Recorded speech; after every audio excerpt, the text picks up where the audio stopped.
ஸ்டாலின் சொல்றாரு அதிமுக ஆட்சி இருட்டாச்சாம். கண்ணை மூடிட்டா இருண்டா தான் தெரியும், கண்ணை திறந்து பார்த்தா தானே தெரியும். ஸ்டாலின் அவர்களே புள்ளி விவரத்தோட சொல்றேன், அதிமுக அரசாங்கம் தான் நிறைய திட்டங்களை கொண்டாந்து நிறைவேற்றிருக்கிறோம். அதிகமான கல்லூரியை திறந்திருக்கிறோம். ஒரே ஆண்டில் 11 அரசு மருத்துவக் கல்லூரி மருத்துவமனை கொண்டு ஒரு வருஷத்துல 6 சட்டக்கல்லூரி கொடுத்திருக்கிறோம். 21 பாலிடெக்னிக் கல்லூரி, 4 பொறியியல் கல்லூரி, 5 கால்நடை மருத்துவக் கல்லூரி, ஆராய்ச்சி நிலையம், 68 கலை மற்றும் அறிவியல் கல்லூரி. 10 ஆண்டுல 2011 2021 வரை இவ்வளவு கல்லூரி திறந்திருக்கிறோம்.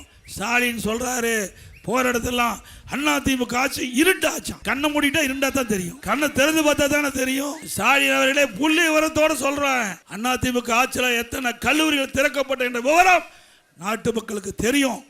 வேண்டுமென்ற திட்டமிட்ட அவதூறு செய்தியை பரப்பி இன்றைக்கு அரசியல் ஆதாயம் தேட முற்பட்டா நீங்க படுதோல்வி இந்த தேர்தலில் அடைவீங்க.